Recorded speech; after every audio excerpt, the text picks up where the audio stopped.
"Let me help you with that," MJ offered, reaching for the wheelchair struggling on the ramp. The man waved him off firmly. "Got it." His eyes burned with fierce pride. And something else. Recognition? Resentment? Why refuse his help? The Las Vegas sun beat down on the glittering strip, the energy frantic, almost overwhelming. Michael Jordan navigated the controlled chaos of a promotional appearance at a high-end casino resort, signing autographs, posing for photos, hitting the expected marks for the brand endorsement.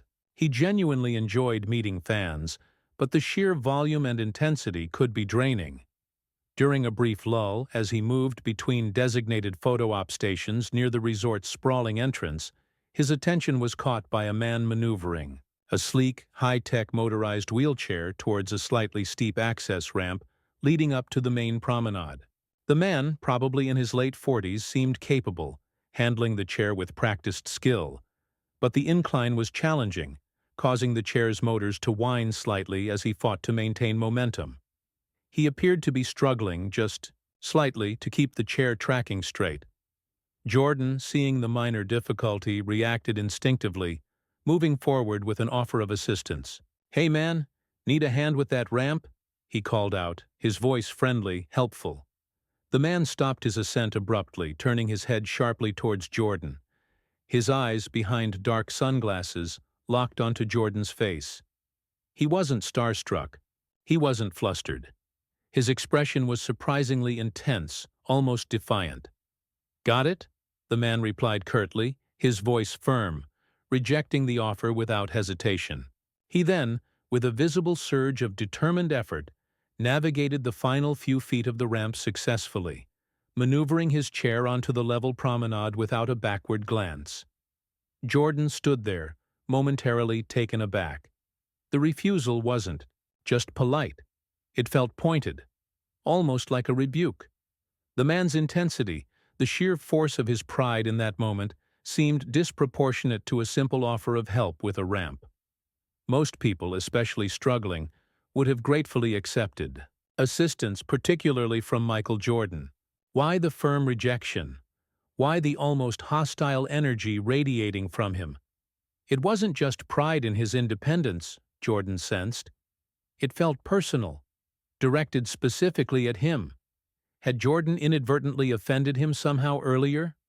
Or was there something else? Something deeper? The incident, though brief, stuck with Jordan as he resumed his promotional duties. He couldn't shake the image of the man's intense stare, the fierce self-reliance bordering on resentment. It was another dissonant note in the otherwise predictable symphony of a public appearance. Later that afternoon, during a break, Jordan mentioned the incident to his head of security, Andre, a man with an encyclopedic memory for faces and details.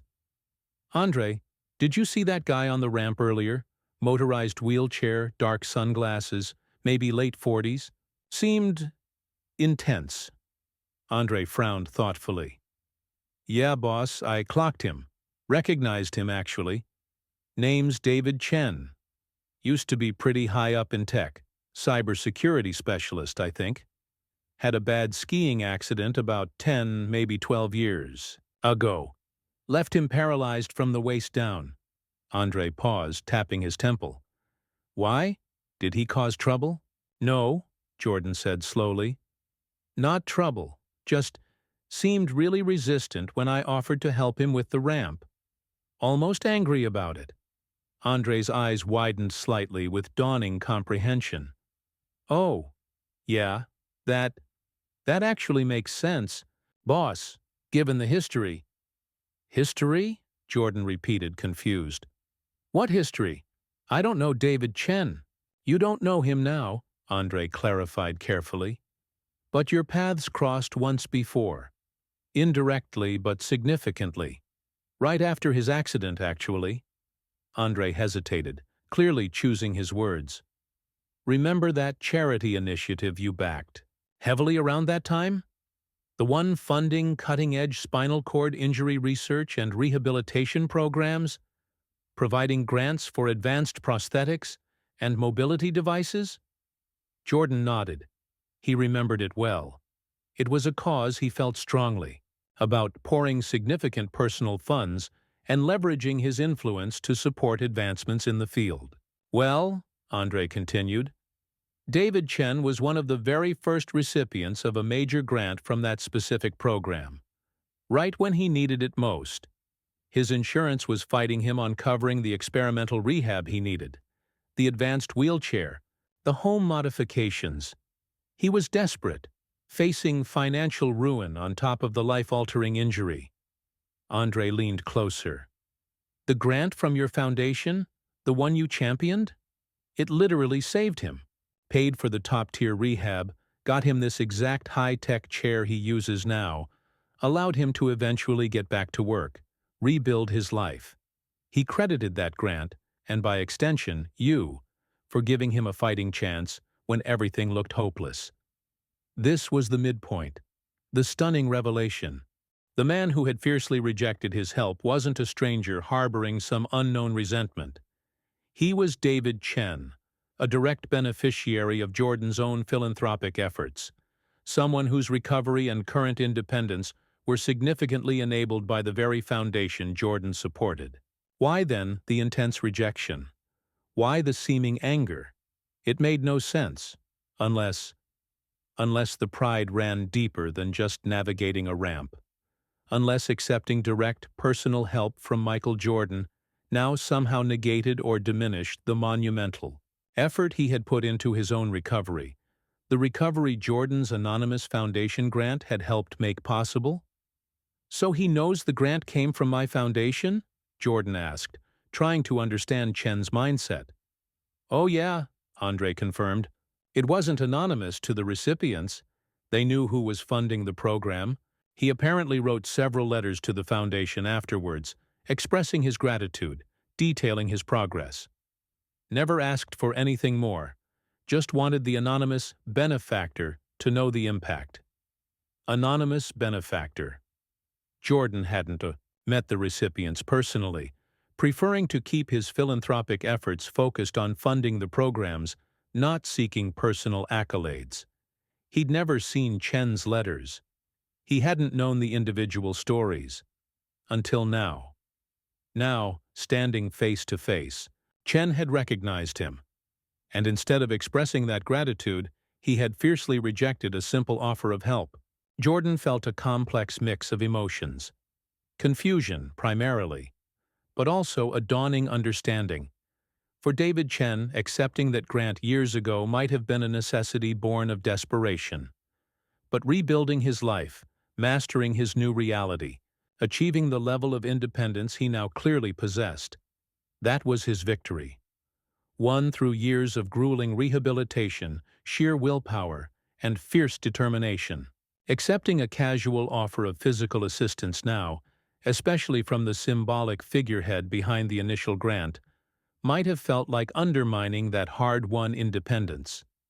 It might have felt like reverting to the role of helpless patient, rather than the capable, self-sufficient man he had fought so hard to become. The intensity in Chen's eyes wasn't anger at Jordan personally. It was the fierce assertion of his own agency, his refusal to be defined by his disability or his past reliance on charity, even charity initiated by his idol. Jordan realized his simple offer, meant kindly, had inadvertently touched a raw nerve, challenging Chen's deeply ingrained need for self-reliance. He felt a surge of respect for Chen's pride, his resilience. He also felt a pang of regret for not understanding the dynamic sooner. He needed to acknowledge it, somehow, without causing further offense. Later that day, as the promotional event wound down, Jordan spotted David Chen again, navigating the crowded casino floor with impressive skill. Jordan approached him, this time not offering help, but simply acknowledgement. "David Chen," Jordan began, keeping his tone respectful, meeting the man's gaze directly. Chen looked surprised, then wary again. "Mr. Jordan, Andre, my security lead, reminded me where our paths might have indirectly crossed before." Jordan's continued smoothly. "Through the SCI Research Foundation I support." Chen's expression tightened, guarded. "Yes," he confirmed curtly. "I was a recipient. Years ago." I know the foundation received letters, Jordan said carefully. Detailing progress. Sounded like you put in an incredible amount of work. Rehab like that, it takes serious dedication, serious fight. He wasn't offering pity. He was acknowledging Chen's effort, his agency in his own recovery. Chen seemed taken aback by this framing. The defensiveness in his eyes lessened slightly, replaced by a flicker of surprise, maybe even grudging respect. It wasn't easy, Chen admitted quietly. But you find a way. You adapt, you overcome. Exactly, Jordan agreed, nodding. Which is why, he added, a slight smile touching his lips, you probably didn't need my help on that ramp earlier. Looked like you had it well, under control.